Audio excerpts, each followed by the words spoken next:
my own definition of marketing, but it's communicating value, attracting and keeping the people that you have, attracting new customers and keeping the people that you have.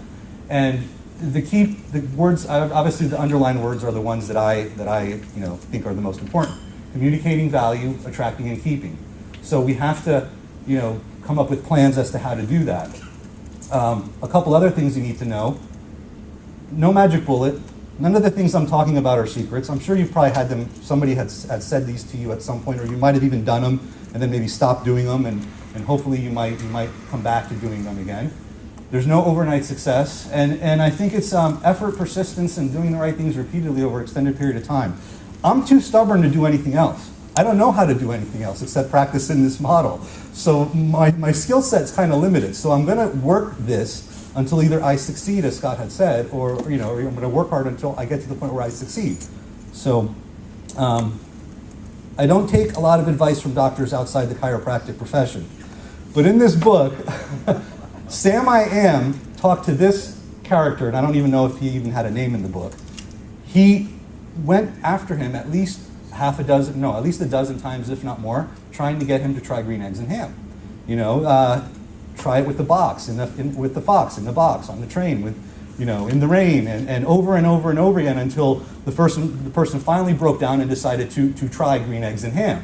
And I think we should have at least that many avenues to get people to experience chiropractic, and at least that many avenues to get our current practice members to be able to refer their friends and family in for care.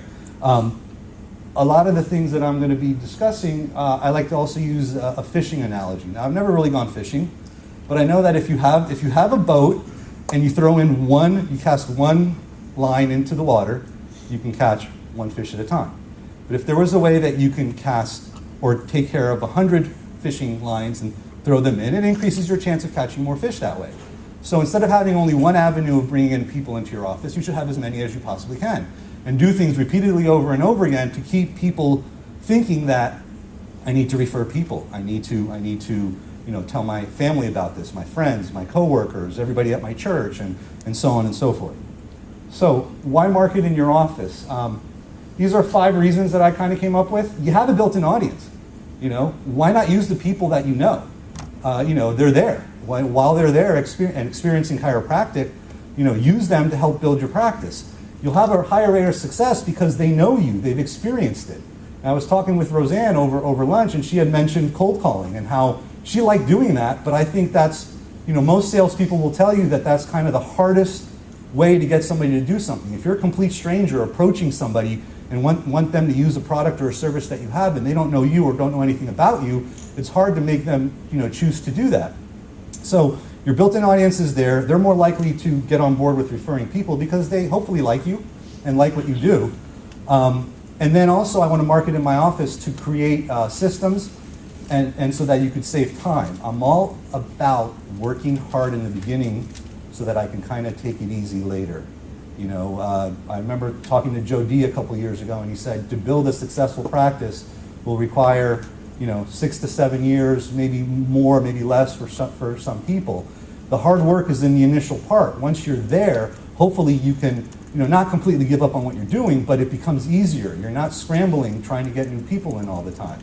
So you create these systems, you create these ideas I'm going to be talking about in the office, and then it's just autopilot. After somebody comes in, you do whatever steps you need to do, and then it just continues that way. I also wanted to create a community and a tribe. I wanted to have people in my office that I actually liked. I want people in my office that were a joy to be around, that cared about making health a priority and improving their lives and the lives of their community. I didn't want an office full of whiners. I didn't want people complaining all the time. And early on in practice, you take everybody and you hope that you can convert them or help them, come over to the way you think of health. But it's so much easier to ask people that you have in your office, I want more people like you. Refer people that you hang out with who like the same things you do, who value health and life the same way you do. And then another reason to market in the office is because it's our responsibility. We know something that's pretty amazing and can help every human being. If you're alive and you have a spine, chiropractic can help you. It can help your life be better. And if our practice members are on board, it's their responsibility as well to bring other people in so that they can experience these wonderful things as well, and get to experience chiropractic and be unsublexated and have their lives improved. So educating and empowering people is what I've focused on over the years of practice. You give people the knowledge to explain chiropractic in the right way. You give them as many resources as they need to be able to do that, and primarily because they're going to be speaking to the public more than I will. If you have 2, 3, 4, however many hundreds of people coming in every week, they will have access to people that you will never be able to reach. So I can only talk to so many people every week. If I can now multiply that by a couple hundred, and they're giving a congruent, proper message, then it's even easier to have them funnel in people into the practice. They will also have the clout. It's what I mean by that is people, if I talk to somebody about chiropractic and how wonderful it is and how it can help them, a lot of people will see that it's me trying to build my business. But if a third party says, hey, go see this guy, he'll help you, they're more apt to take control and do what they need to do. And once we educate and empower people, they automatically just want to help. They want to be our advocates. They want to be the ones going out and saying, hey, I'm trying to get you to come here. I'm trying to get you to talk here. I want to bring this group to you. And so they'll just innately want to do that because they know that this is good and they want to share that. Marketing cannot save a business if customers do not want to buy what you are selling. So how do you make it relevant in their lives? How do you make chiropractic important and something that they're willing to come in and spend time and money to receive every week?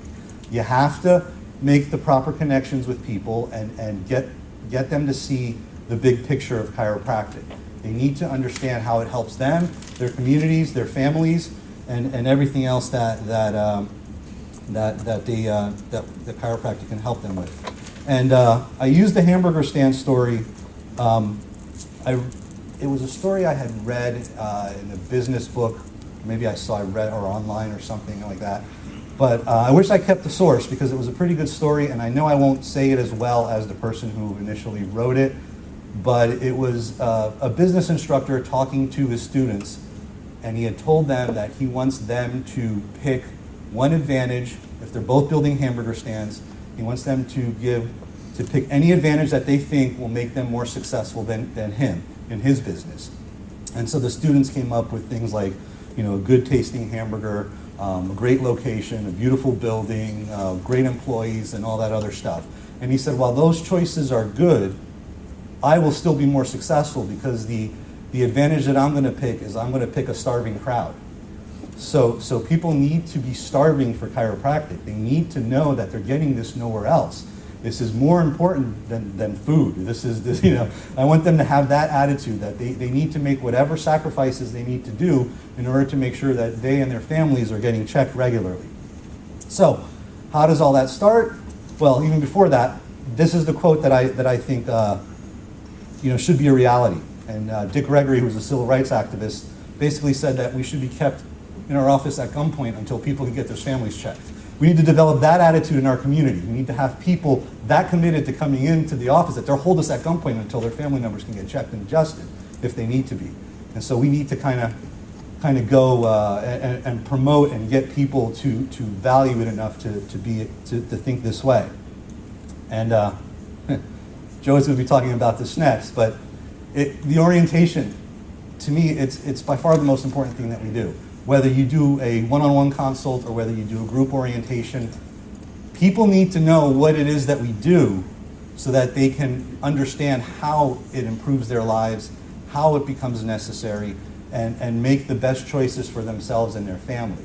The orientation, whether it's 2 minutes long, a half hour long, an hour long, own it and make it relevant for people and show it and make it specific for them so that they can appreciate how implementing regular care in their lives will improve their lives.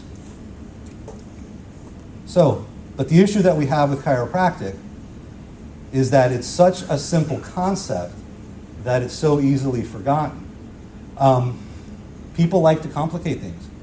People always think that, oh, there has to be something more. You look at most of the Facebook pages of most chiropractors, and they're talking about everything but chiropractic. Whether it's a new supplement, a new exercise, a new this, a new that. And you wonder, why complicate life like this? Why not just talk about what we're trained to do and what's easy to do? I've spoken to first graders about chiropractic, and they get it. I've spoken to third graders, fifth graders. I've been into my children's school and spoken to almost every class in the elementary school. And they all get it. There's no conflict there. It's simple. The concept is, if a 6-year-old can understand chiropractic, then why do adults screw it up? I think they must just forget the simplicity of it, which then leads to the second quote. People need to have things told over and over and over and over again. So any type of marketing that you do in your office should hopefully include the same message over and over and over again. Trent did a good job with this with his experience.